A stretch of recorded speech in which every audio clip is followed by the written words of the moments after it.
గెలిపిస్తే చాలు వెనుకబడిన నియోజకవర్గాన్ని అభివృద్ధిలో నెంబర్ 1 చేస్తా అంటూ హామీలిచ్చారు. రోడ్ల రూపురేఖలు మారుస్తా, పరిశ్రమల్లో స్థానికులకే ఉద్యోగాలు ఇప్పిస్తానన్నారు. ప్రజలు సైతం ఆయన మాటలను నమ్మి గెలిపిస్తే 10 నెలలైన హామీల అమలుపై ఒక్క అడుగు కూడా ముందుకు వేయలేదు. విమర్శలు గుప్పిస్తున్నారు. అందరికీ అందుబాటులో ఉంటానని తీరా ఇప్పుడు గెలిచాక హైదరాబాద్ నుంచి కదిలి రావడం లేదని ఫైర్ అవుతున్నారు. ఇంతకీ ఆ ఎమ్మెల్యే ఎవరు, ఆ నియోజకవర్గం ఏంటో వాచ్ ది స్టోరీ.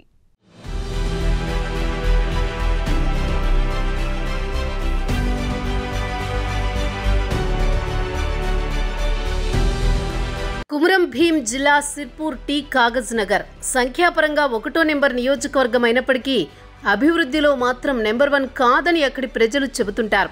ఇప్పుడు ఈ నియోజకవర్గం హాట్ టాపిక్ గా మారుతోంది. ప్రస్తుతం బీజేపీ ఎమ్మెల్యే పాల్వాయి హరీష్ బాబు అక్కడ ప్రాతినిధ్యం వహిస్తున్నారు. ఇక్కడి నుంచి గతంలో ఆయన తండ్రి పాల్వాయి పురుషోత్తమరావు 1989, 1994లో ఇండిపెండెంట్ ఎమ్మెల్యేగా గెలుపొందారు. 1999 ఎన్నికల్లో పోటీ చేసిన ఆయన్ను పీపుల్స్ వార్ కాల్చి చంపగా ఆయన భార్య పాల్వాయి రాజ్యలక్ష్మి టీడీపీ అభ్యర్థిగా పోటీ చేసి గెలుపొందారు. ఇక గత ఎన్నికల్లో హరీష్ బీజేపీ అభ్యర్థిగా గెలుపొందారు. ఇలా ఒకే కుటుంబం నుంచి 3 అసెంబ్లీకి ప్రాతినిధ్యం వహించిన రికార్డును దక్కించుకున్నారు.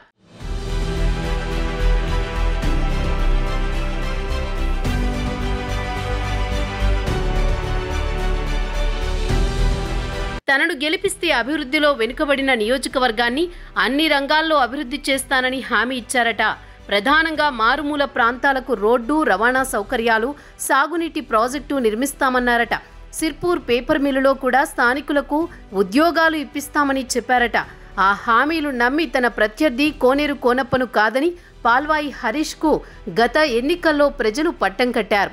విజయం విషయంలో రికార్డును దక్కించుకున్న హరీష్ హామీల అమలు మాత్రం గాలి కొదిలేశారని నియోజకవర్గ వాసులు విమర్శలు గుప్పిస్తున్నారు.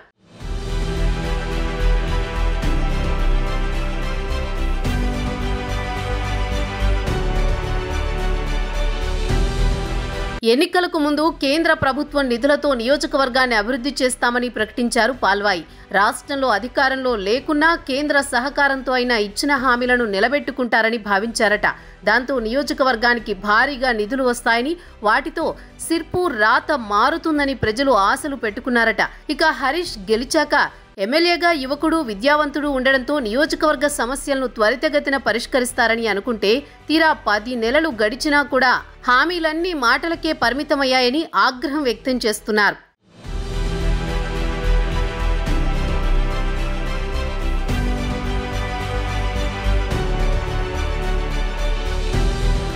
ఇచ్చిన హామీలను అమలు చేయడంలో, నియోజకవర్గ అభివృద్ధికి నిధులు తీసుకురావడంలో ఎమ్మెల్యేగా పాల్వాయి హరీష్ విఫలమయ్యారని ప్రజల్లో వాదనలు వినిపిస్తున్నాయి.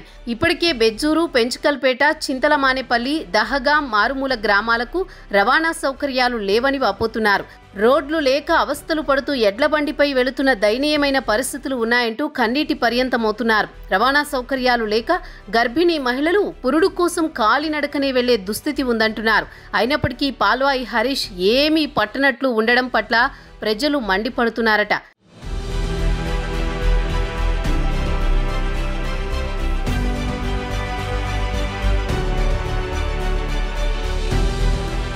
ఎమ్మెల్యే గెలిస్తే పేపర్ మిల్లులో కూడా స్థానికులకు ఉద్యోగాలు ఇప్పిస్తామని హరీష్ మాట ఇచ్చారట. 5,000 ఉద్యోగాలు స్థానికులేతరులకే ఇచ్చారు. అందులో 4,000 ఉద్యోగాలు స్థానికులకే ఇస్తామని అన్నారట. ఎన్నికల్లో గెలిచిన తర్వాత ఇన్ని నెలల్లో ఏ రోజు కూడా ఉద్యోగాల మాట గుర్తు చేసుకోలేదని ఎమ్మెల్యే తీరుపై అసంతృప్తి వ్యక్తం చేస్తున్నారట. ఇంతకాలం ఓపిక పట్టిన ప్రజలు ఇప్పుడు ఆ హామీల సంగతి ఏంటని ప్రశ్నించడానికి రెడీ అవుతున్నారని టాక్ నడుస్తోంది.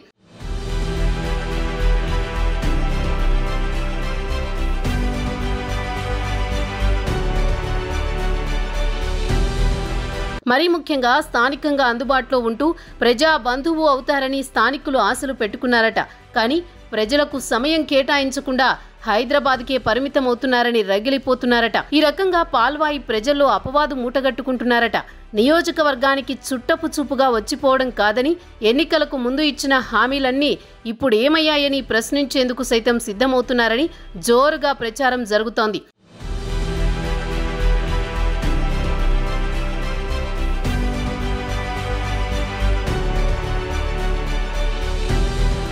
అయితే మరోవైపు ఎమ్మెల్యే పాల్వాయి మాత్రం ఈ ఆరోపణలను కొట్టిపారేస్తున్నారట. ఎన్నికల్లో గెలిచిన 3 నెలల్లో నియోజకవర్గం కోసం 100 కోట్లు తీసుకువచ్చానంటున్నారట. ఇది అభివృద్ధి కాదా అంటూ ప్రశ్నిస్తున్నారట. మరి ప్రజల అసంతృప్తితో అయినా పాల్వాయి హరీష్ తీరు మార్చుకుంటారో లేదో అని చర్చ జరుగుతోంది.